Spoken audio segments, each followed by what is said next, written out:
Gopijana Vallabha Girivaradhari Gopi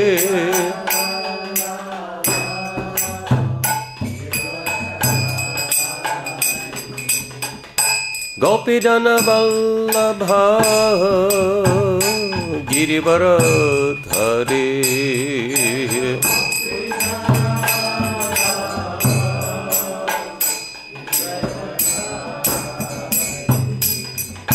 Yashodanandana Brajajanaranjana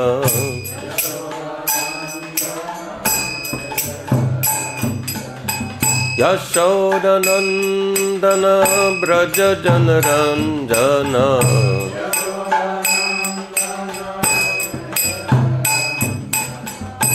Yamuna tira vanachare Yamuna tira Yamuna tira vanachare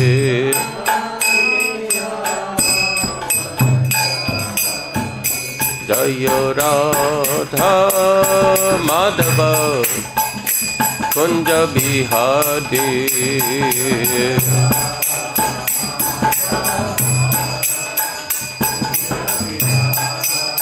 Jaya Radha Madhava Kunja Bihari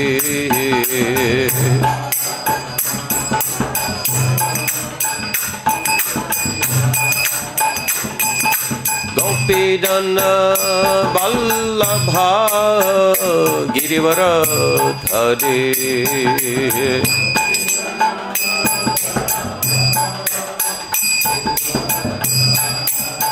Yashodanandana Brajajanaranjana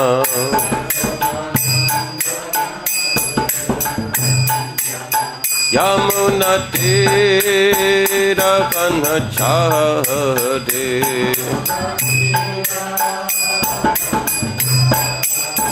Jaya Radha Madhava Kunja Bihari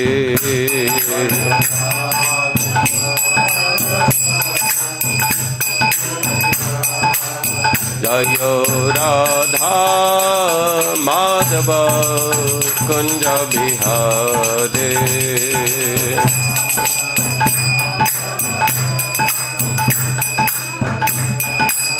Jaya Lalita Vishakha Radhishyam Lalita Vishakha Radhishyam Lalita Vishakha Jaya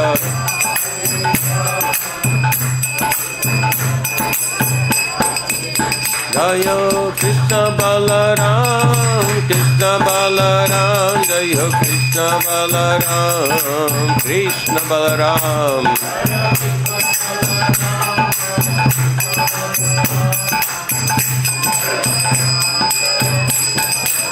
Jaya Gauranitai Gauranitai Jaya Gauranitai Gauranitai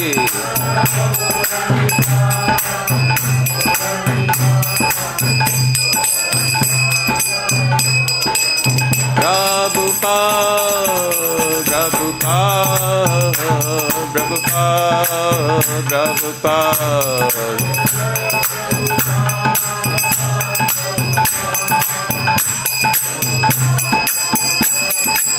Jaya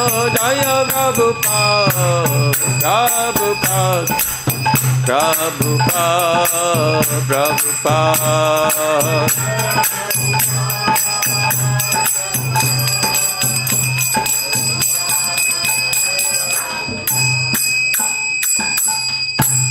Shri Harinam Sankirtan Yage ki jai, Srila Prabhupada ki jai, Srimad Bhagavad-Gita ki jai, Samaveta Bhakta Vrinda ki jai, Nitai Gaur Premanande.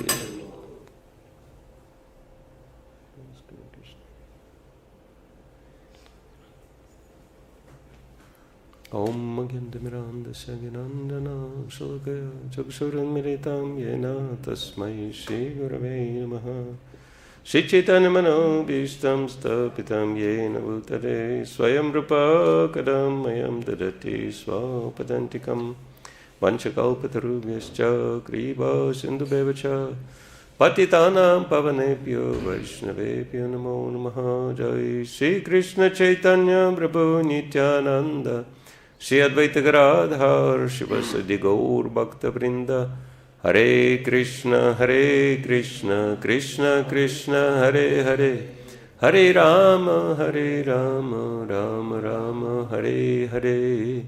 Buddhāya Mahatprema Purvibhur Nirma Kshatrapinša Purusha Bhumte Gunam Sadasa Sadasatmaka Ilang Krishishta Bhagavan Vacham Sime.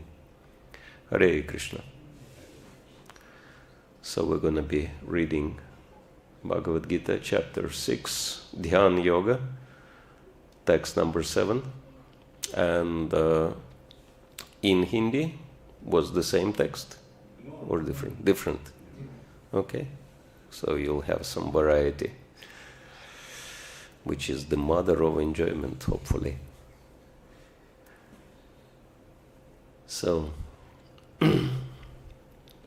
let's begin by offering our respects to Lord Vasudeva. Om Namo Bhagavate Vasudevaya. Om Namo Bhagavate Vasudevaya.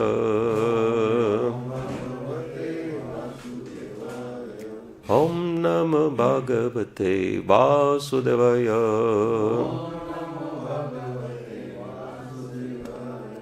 Jitātmanaḥ praśāntasya. Jitātmanaḥ praśāntasya. Paramātmā samāhitaḥ. Paramātmā samāhitaḥ. śītoṣṇa-sukha-duḥkheṣu. śītoṣṇa-sukha-duḥkheṣu. tathā mānāpamānayoḥ. tathā mānāpamānayoḥ. jita-ātmanaḥ praśāntasya.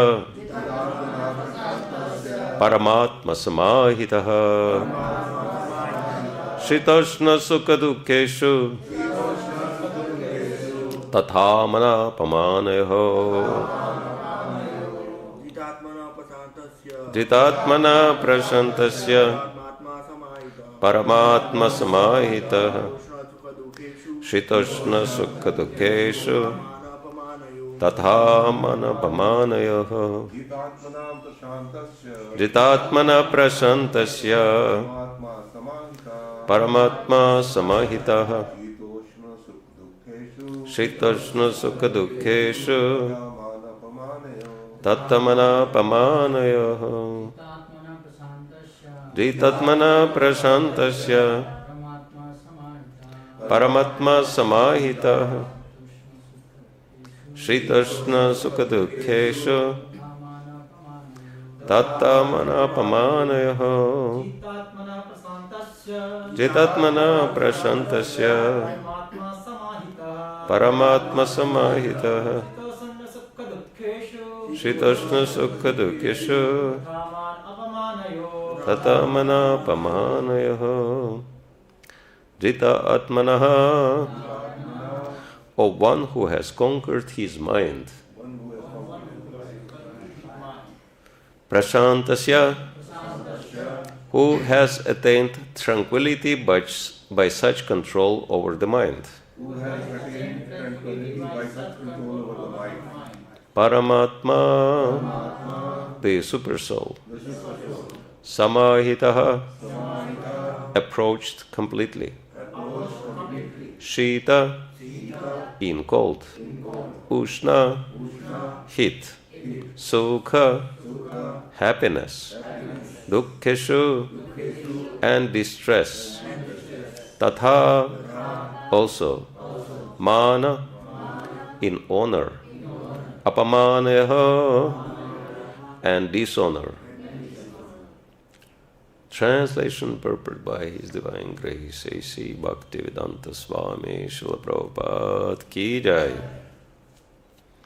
For one who has conquered the mind, the Supersoul is already reached, for he has attained tranquillity.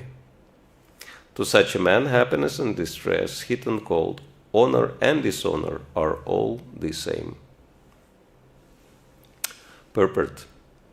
Actually, every living entity is intended to abide by the dictation of the Supreme Personality of Godhead, who is seated in everyone's heart as Paramātmā.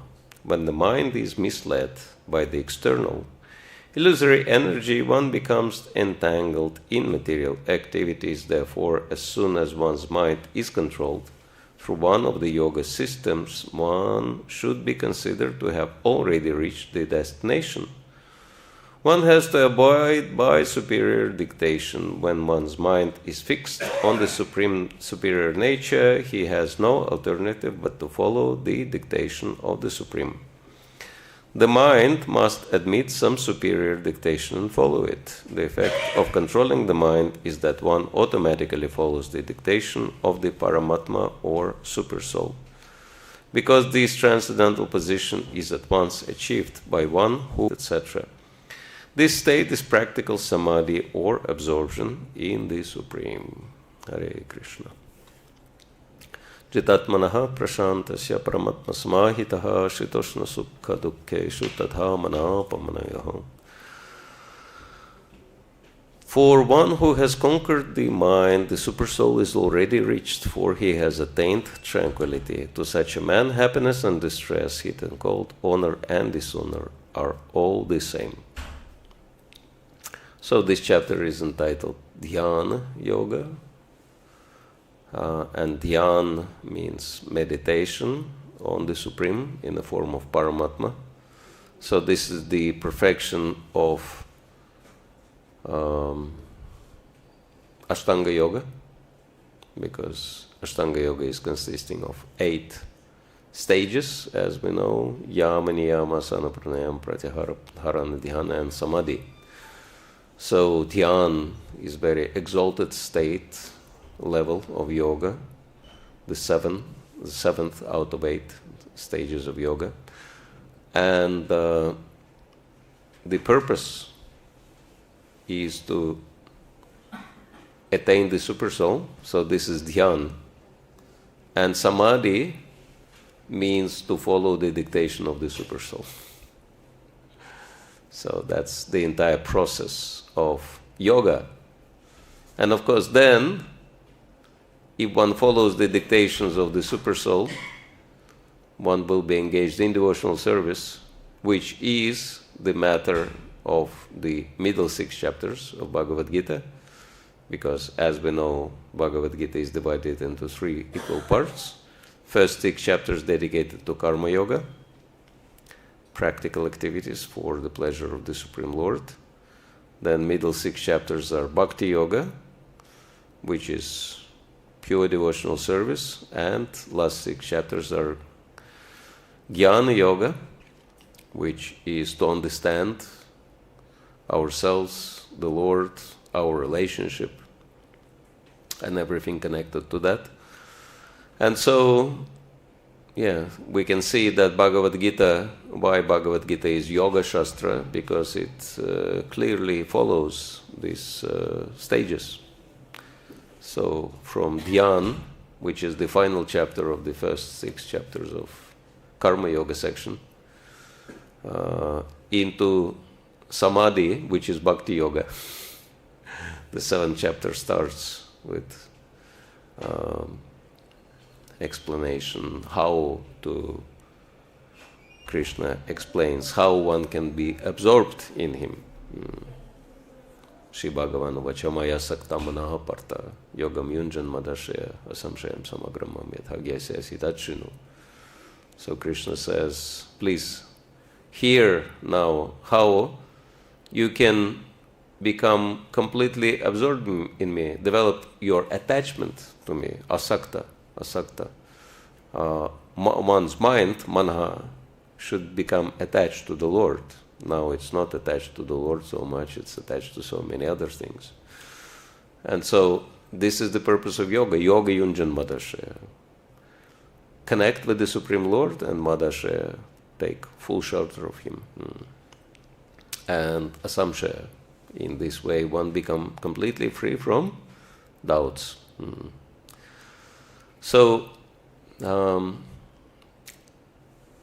therefore, even though for us this is not the topmost achievement, connecting to the Supersoul, for us the topmost achievement is connecting to the devotional service, fully engaged in devotional service of the Supreme Lord. Nevertheless,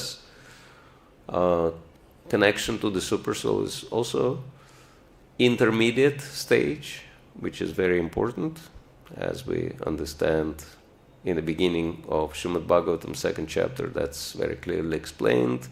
Vadanti tattva vidas tattvam yad jnanam advayam brahmeti paramatmeti bhagavan iti shabdyate. So the absolute truth is realized in 3 stages: Brahman, Paramatma, and Bhagavan. And Paramatma is the middle stage, which is also very important for practicing transcendentalist.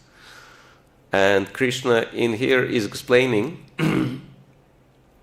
what is the effect of conquering the mind, and that is achieving the Supersoul. So basically speaking, at the stage of perfection, we will be always listening to the Supersoul and doing what the Supersoul is doing, is telling us to do. But right now, unfortunately, we are listening to the voice of our mind. That's why we cannot hear the voice of the Supersoul. It's like if someone's telling you something very softly and someone else is screaming and shouting, you would be listening to the one who is screaming and shouting, not being able to listen to the one who is telling something in a soft voice. So in the same way, the mind is screaming and shouting and demanding something always. Children are very much controlled by their minds, and so sometimes children can scream and shout so loudly everyone gets distracted completely from whatever else they're doing. So in the same way, the mind as a naughty child is always distracting us from actually understanding, listening and understanding the Supersoul. Because mind is always attached to duality. So this is the nature of the mind, sankalpa and vikalpa, always accepting something which is trying to accept something which the mind is considering to be good for sense gratification, rejecting something which seems to be bad for sense gratification. So that's why the first stage in yoga is learn how to control the mind. And the mind is always, either attracted by something or repulsed by something. It's either hankering or lamenting. Ichha-dvesha samutenas dvandva mohena marata. So we can understand that this is the duality of this material world. We either have ichha or dvesha. And so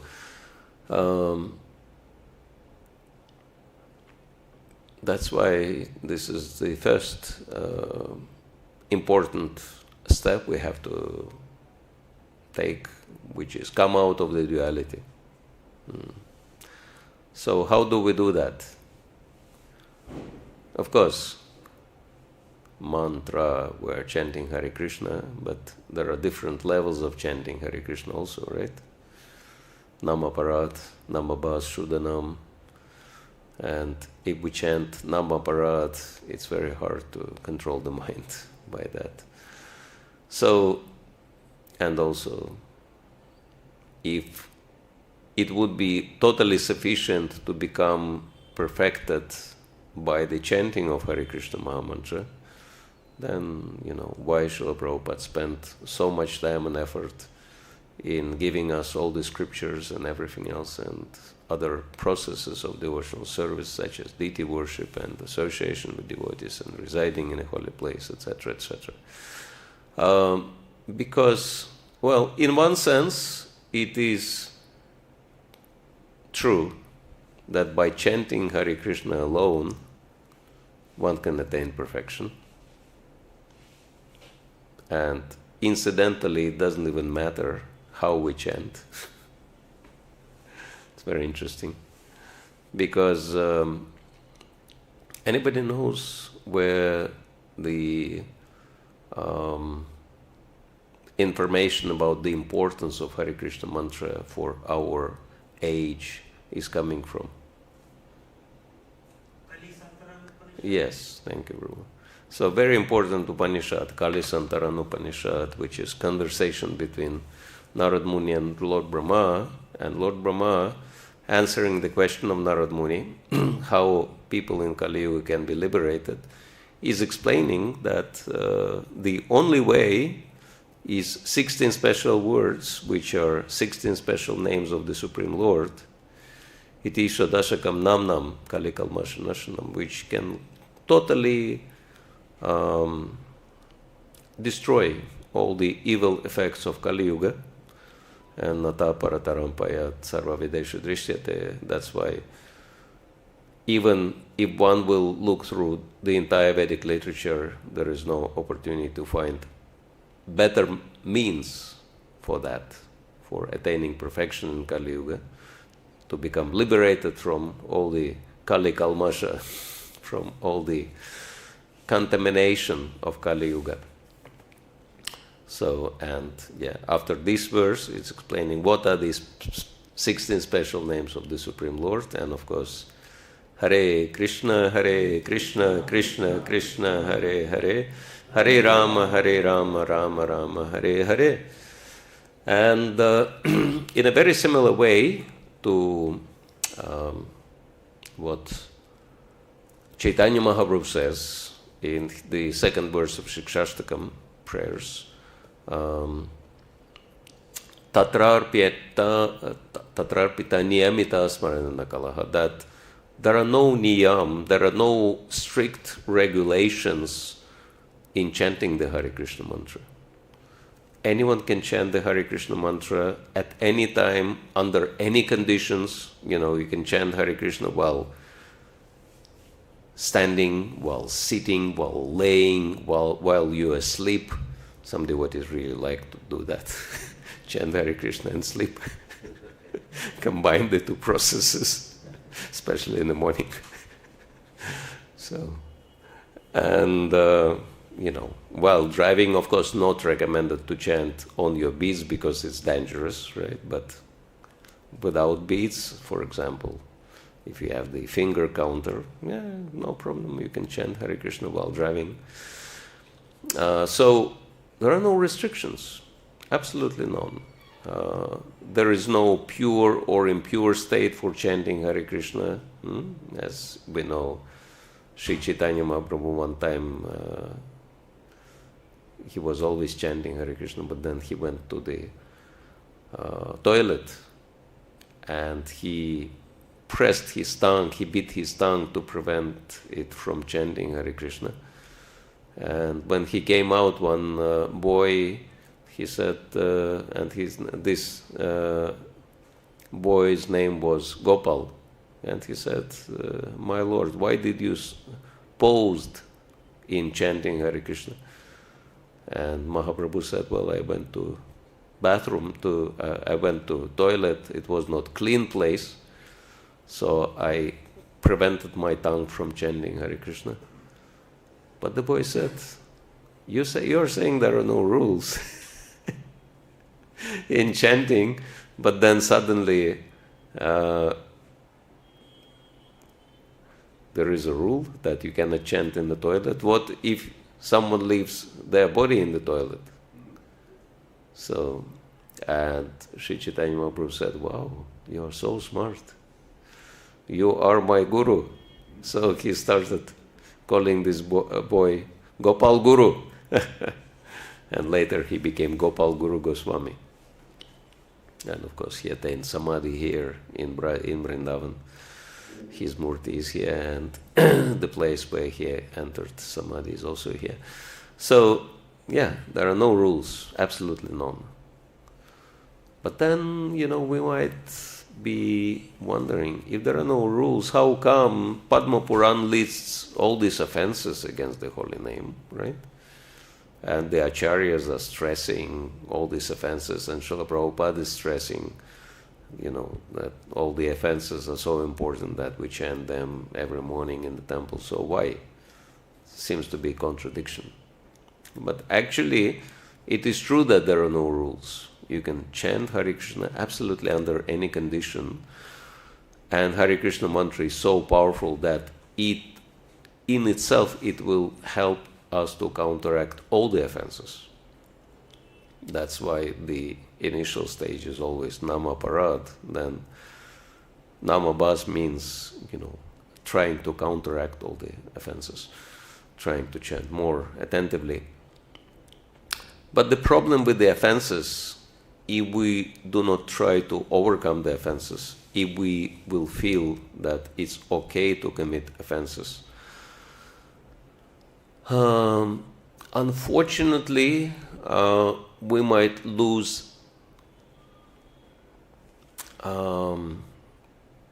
interest in devotional association and in spiritual practices. And basically speaking, offenses, the only problem with the offenses, if we are not careful about them, that they might stop us from chanting Hare Krishna, and so will not allow us to chant enough to reach the perfectional level. And it's very interesting that Kali-Santaran Upanishad says, that I was always wondering before, Sankhya Purvaka, why, so much stress is given to the numbers, Hare Krishna mantra,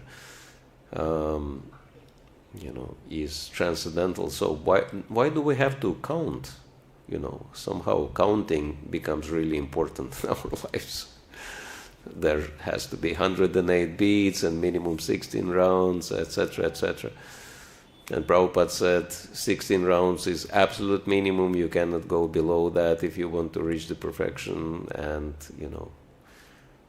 never waste time. If you have time, chant Hare Krishna, all these statements. And in Sad Goswami Ashtaka also says Sankhya Purvaka, that the Goswamis of Vrindavan were also counting. So what is this counting business about? Why do we have to count? But then when I read Kali-Santaran Upanishad, Lord Brahma says, absolutely there are no rules in chanting Hare Krishna, but if you want to achieve full perfection in chanting Hare Krishna, you have to chant this mantra, Maha Mantra, 35 million times.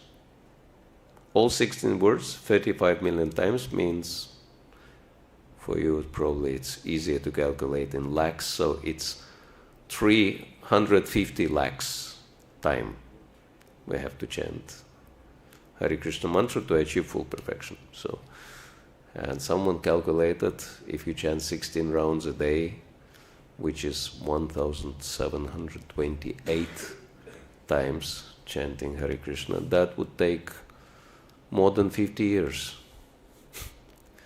And some people don't live that long, especially if they haven't started chanting from very early age.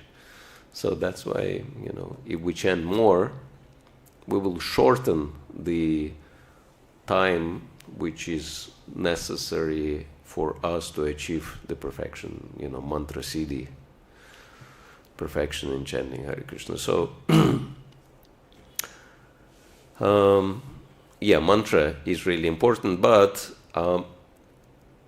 all other processes are there to facilitate our chanting, to help us become more interested, more enthusiastic in our chanting, develop greater understanding. Why are we doing that? Because if we don't have the proper understanding of the value of bhakti, then, we might give it up. And this is what did happen with many devotees, unfortunately. Many of those who started their practices, but then, without realizing the value, they gave it up. There was one funny story about it. There was one young man, and his auntie was extremely wealthy lady in America. And she was very old, and she had a lot of money and plenty of, properties and whatnot, different collections like paintings, ancient paintings, etc., all worth of millions and millions of dollars. And so this young man was actually looking forward to his auntie's departure to get something as inheritance. And this auntie was always saying that, oh, you are my most favorite nephew, etc. So he was counting on that. And so at some point it did happen. And when they opened the will, she was signing different parts of her wealth to different relatives. And she had some funny, things in her house. For example, there was a crocodile taxiderm. Taxiderm means empty skin of the animal. Sometimes, people like to do this kind of things. They take empty skin of the animal, so they stuff it with something, and so it looks like an animal, but it's dead animal. Anyway, there was this alligator taxiderm, huge thing, in her living room. And she was really attached to this taxiderm for some reason. And, different relatives inherited different collections or different properties, her real estates, this and that. And the only thing she signed to her favorite nephew was the taxiderm of the alligator.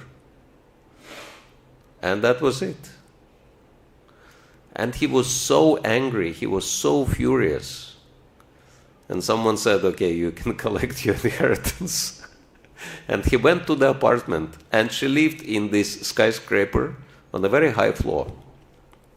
So he went, and being completely enraged, he picked up this taxiderm, he, flung open the window, and he threw that taxiderm down, being, very angry. And this taxiderm went sailing and got smashed onto the ground. And believe it or not, it was full of diamonds and rubies and emeralds and pearls and sapphires. So it had immense wealth inside.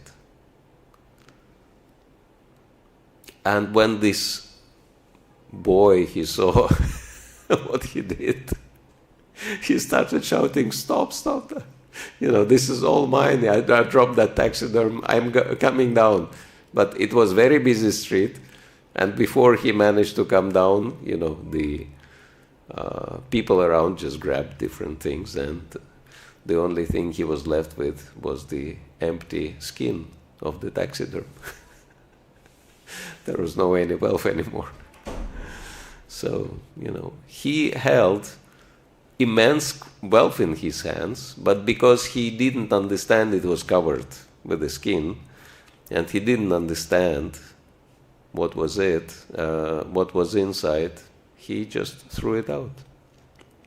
So, in a similar way, unfortunately, some of the devotees, they fail sometimes to understand the real value, real wealth of bhakti, and sometimes they think, oh, this is nothing special. So, been there, done that, and they give it up.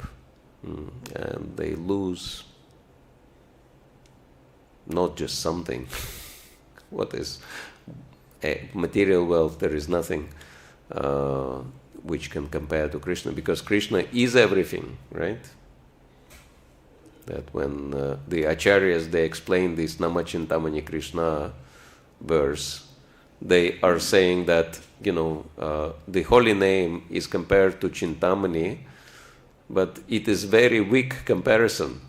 Chintamani is nothing comparing to the value of the holy name. But holy name, in the material world, there is nothing more valuable than Chintamani. That's why, for the lack of better comparison, so this verse is comparing holy name to Chintamani. Because Chintamani, the only thing it can produce is gold. But what is gold comparing to Kṛṣṇa, right? Kṛṣṇa is everything. That's why. And holy name is Kṛṣṇa.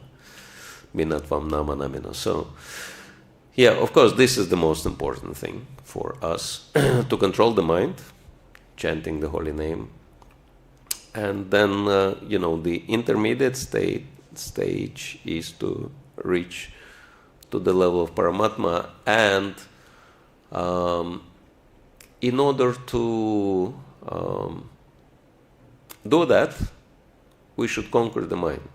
We should shut the mind down to listen to the Supersoul. And it's very interesting that Supersoul is our best well-wisher, of course, being the Supreme Lord. And it's very interesting how Supersoul is acting. One time I gave a class on the topic in DC, Potomac Temple. And one Prabhupada disciple was there, and he shared his realization on the Supersoul. He said, I was driving somewhere with a normal speed, and I was coming to the intersection, to the crossroads, and it was a green light for me, so I was driving peacefully. And then I heard that voice inside of me, slow down. And I was thinking, why do I have to slow down? And then that voice became louder, slow down. And he was saying, why do I have to slow down? It's green light. And then this voice started shouting, slow down now!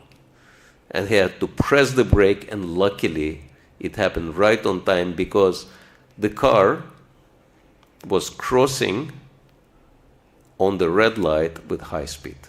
And if he would not press the brake, they would collide. They would smash against each other, and there was no chance to survive like that. So, Paramātmā knows. We may not know, we may not understand, our mind may not understand, but Paramātmā understands everything, and it guides us perfectly. And there are unlimited, of course, examples of the guidance of the Supersoul. Even for people in the material world, sometimes they have that experience of guidance of the Supersoul, but devotees can reach to the level when they can be guided by the Supersoul in the heart 24/7, and that's really perfect stage. And for that, we need to conquer the mind. So, and if we just wait for our mind to become conquered by the power of the holy name,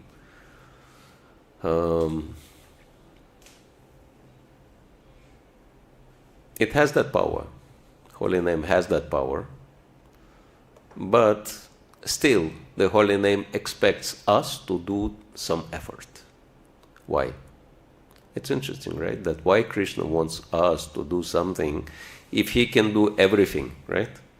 Like Arjuna, there is this Gītamrita and purposed by the acharyas on the Bhagavad-Gita, and it gives hidden kind of exchanges between Kṛṣṇa and Arjuna which are not really recorded in the Gita, and Arjuna is kind of thinking, Kṛṣṇa, why do I have to fight? If you want the fight, why can't you fight? Why do I have to do that? But there is a meaning why, Kṛṣṇa wants us to do the effort, even though he might do everything without our intervention altogether. I mean, Kṛṣṇa could destroy all the enemies on the Kurukshetra just by glancing at them, if he wanted to. He could just glance at them and they would just disappear. For him, it would not be a big deal. So, why spending 18 days and explaining 18 chapters of Bhagavad-Gita? Interesting, right? 18 chapters of Bhagavad-Gita enabled Arjuna to conquer, to become victorious in 18 days. So, interesting number. So, why bother making so much effort and fighting? So, anyone has any idea why Kṛṣṇa wants us to do the effort? He wants to glorify his devotee. Because the jiva has the minute independence. Yeah, jiva has minute independence. So, effort would be the proof that we made the right choice, right? Okay, good. Anyone else? Yeah, basically this is the idea that the proof of our sincerity is our effort. There is another story about one very wealthy man, and he had a son who was very lazy. And he didn't want to work at all because, why do you have to work if your father has more money than you can spend in one lifetime, right? Doesn't make any sense. So he wasn't planning to do any work in his lifetime. He just wanted to enjoy in the company of the same, kind of rich man's sons. And father was not happy with that. And father wanted him to work. And he called the son and he said, if you want to inherit my wealth, you have to learn how to work. And the son was thinking, well, this is nonsense. Why do I have to work? But he knew that his father is pretty strict. And if he will not follow the order of the father, then, he might not, give him any money. So he was thinking, okay, let me pretend that I worked. So he went to his friends and he said, my father has this crazy idea that I have to work and make my own money. Why, I don't know. But can you give me a couple of golden coins? I'll go back to him and tell him that I made that money, so that he would become pacified. So the friend said, oh, not a problem. So they gave him few gold coins. So he went to his father and he said, okay, I made my own money. Here are a few gold coins. And the father was sitting in front of the fireplace. And he said, can I have this money? He said, yeah. So he took the money and threw them into the fire. And the son was thinking, strange, what he is doing, why he is burning the coins. And but he never said anything. And father became angry. He said, you cheated me. You never made that money. And son was thinking, wow, my father is very smart. Probably he knows because I don't have high qualification. How could I make gold coins, few gold coins in a day? So I think I overdid that. And then father said, I give you another chance. Make your own money. Otherwise, you will get nothing from me as inheritance. And the son went back and he told his friends, gold coins didn't work. Can you give me a few silver coins? They said, no problem, have them. So he took the silver coins. He went back to the father. He said, okay, I made this money. Father took these coins again and threw them into the fire. And the son was thinking, what is this strange habit? Why he is burning the money? I never saw him doing that before. And father became even more angry. He said, you cheated me second time. I give you third and very last chance. And if you cheat me again, I guarantee that you get no money from me. And the son was thinking, wow, my father knows everything. How he is knowing all these things? And so he decided to take no chances anymore. And he went looking for a job. But because he had no qualifications, he had to go to some farmer and, hire, get him some day job. And he worked very, very hard all day long. And at the end of the day, the farmer gave him few coppers. And the boy looked at the coins and he said, that's all. And the farmer said, I'm even more generous, you didn't even make that much. So he took those coppers, and he went to the father, and he had, this, how you call it, can't remember, that something which appears after hard work on the hands. Anyway, you understand what I'm talking about. So he gave him the coins, and the father just threw them into the fire. And then the son shouted, what are you doing? Do you know that I nearly killed myself for these coins and you're trying to burn them? And then he went to the fireplace and he started pushing the coal away, trying to, pull the coins out. And father was smiling, and he was very happy. So he said, now I see you actually worked for this money. So you value that so much. So that story kind of helps us to understand why Kṛṣṇa wants us to make the effort. Even though he is the wealthiest father of all, and he can give everything for us free of charge, right? But still, he wants us to work. So, and what is the work? What kind of work we have to do is to overcome the influence of duality, because, raga dvesha vimuktaistu ichadvesha samudhana, the Bhagavad-Gita is full of those statements that in order to advance spiritually, we have to come out of the duality. And duality means not, dukkheṣṇa-sukha-duḥkheṣu sukheṣu vigata-spriha. This is 256. Bhagavad-Gita explains that sthita dharmuni ruchyate, one who is truly wise, and as we know, there are only few people who are wise, most people otherwise. And so those who are wise, they are characterized by these two things. Dukkheṣṇa-sukha-duḥkheṣu, they are fully, equiposed in miserable condition, and sukheṣu vigata-spriha, they are not elated by happiness, right? Neither they are bothered by misery, nor they are elated by happiness. So that should be an effort from our part. And then we get Krishna's mercy. You remember Damodar Lila, we were meditating for the whole Kartik Mas, that, before Yashoda got the mercy of opportunity to tie Krishna, she had to try very hard. And only after trying very hard, she got that opportunity. So first we have to try very hard before Krishna shows his mercy. So this is what Damodar Lila is teaching us. These two fingers, first finger, effort should come first. And the effort should be to overcome that duality.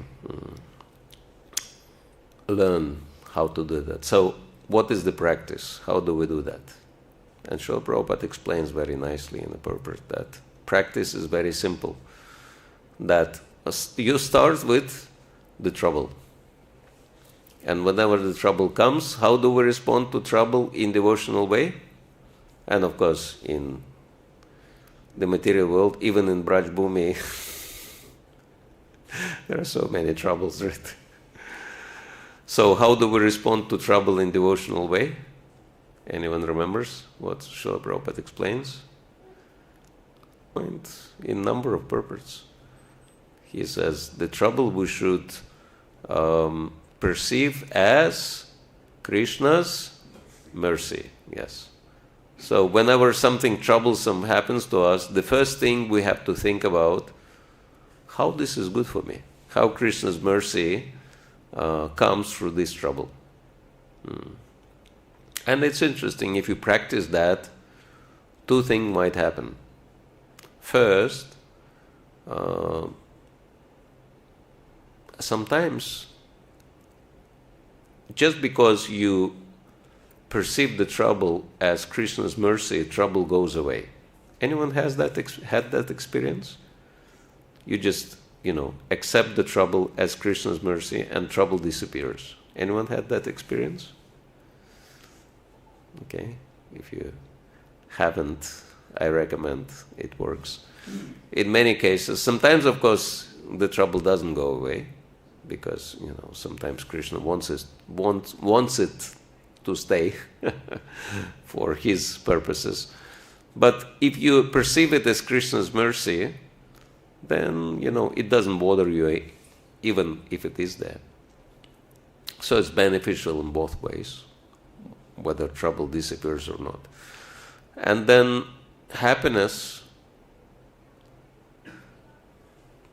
actually we have to be very careful about happiness, right? Why?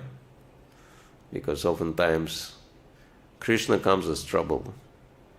Anyone had this experience? When you're in trouble, it's much easier to think of Krishna rather than when you're in a very comfortable and nice position. Anyone had this experience? That in trouble, it's easier to think of Krishna? No one had that experience? At least Draupadi had that experience. We can think of Krishna in trouble, but we also want the trouble to go away. Yeah. We are not comfortable. But it's a fact, we remember Krishna. But at least, we are intensely focusing on Krishna. If there is no trouble, we are in our comfort zone, we might, Hare Krishna, okay, Krishna, you're here, okay, I have my own life to do. Like that, It's very casual interaction with Krishna, but when there is trouble, we are very emotionally addressing Krishna, as Draupadi did, right? When she was in so much trouble. And Krishna really liked that somehow. Krishna really likes our surrender, even if there is some miserable situation we have to go through. And we can see that great devotees, they had to face so many miserable situations, but it helped them to actually become great devotees. And with happiness, we have to be very careful of, right? Why do we have to be very careful of happiness? At least material happiness we are talking about, right? Janma Aishwarya Shrudashribi Eta Mana Madaha Puman. What Kunti Devi says, that these different kinds of material happiness, what do? Janma, high birth, high position. We might not have high birth, but we might have high second birth, initiation, right? And then achieve high position in devotional circles like that. And Aishwarya, wealth, and Shruta, knowledge, and Shribhi, Shri, beauty, etamana badhapuman, that it drives one crazy. So that's the danger of happiness. It might drive one crazy. So that's why we need to be very careful of so-called happiness. So that's our first step, and then Krishna's mercy is there. He can help us to connect to Him in the form of a Supersoul. So there's a few words on this topic, and I hope it made some sense, at least to some of you. And a few more minutes, if anyone has any comments, questions, complaints, suggestions, corrections? Yes, Brahma. Maharaj, thank you for a very enlightening class. I want to ask 1 second, just tolerate it. It's like 1 second. Let me put it. Maharaj, this Supersoul, we have the prayer of Sarvasya Aham Hridi Sanivishto, the shloka in the Bhagavad-Gita. Then I think the dictionary meaning says that intuition or the indwelling deity. So our heart is saying something. As you said it, that the soft voice is that of the divine, of the God. That is the demon or the devil is screaming. So Maharaj, I have been praying for long, Sarvasya Aham Hridi Sanivishto, that Paramātmā feature in the Lord, kindly give me remembrance, knowledge and forgetfulness. And again in the Bhagavatam, we have the complete description of the Supersoul. These many inches, he's 8 inches long, wearing the kostuba, the jewels and so on. Okay. So Maharaj, but still I feel a lot of demonic potency also, or Maya, whatever we may call it, is making its course through. But when I'm quiet, calm, silent, then we are into the divine nature. But as soon as we land up into some strange place or situation, then the forces start acting. I'm not able to express myself very clearly, but I'm sure you understood what I want to say. So how, as you said, our 24 hours we want to be directly connected to Lord Kṛṣṇa in the personal form. But if the sadhaka is connected with the Supersoul, then he can function very nicely in the material world. Yeah. Because if constantly a person is in bewilderment, Yeah. with the institution, with the people, with the Maya, that is like, then you will get, after so many years, there's no Kṛṣṇa, Yeah. there's no dictation. Excuse me, it was a little just pouring out my personal feeling. Okay. Kindly, whatever you. Yeah, I hope I understood what you are trying to say, because it is true that the distractions of Maya are very difficult to overcome. Kṛṣṇa says that himself in the 7:14, Devi Shagunamai, Mama Maya Duratyaya, Mama Vaya Prapannante, Maya Madam Tarantite. It's very difficult to overcome the three modes of nature, and only full surrender unto Kṛṣṇa can help us to overcome that. And so, yeah, we want to fully surrender, but somehow Maya is preventing us from full surrender, right? And how do we come out of this influence? And the first step in resolve is to recognize the problem. So, it's like we were talking about mada. Mada is a very interesting word in Sanskrit, right? Because it means inattention, it means madness, it means pride or arrogance. All these things are mada. Wine is also mada. So, intoxication. And so, yeah, we want to be sober, but somehow we are in this intoxicated state, and how do we come out of that? Or, we are not in the right mind, we can say, right? So how do we come to the proper mindset? So the first step is to recognize the problem, that in psychiatric circles it is understood that someone who recognizes his psychiatric problems can be cured, but those patients who think they're totally normal, they have no chance.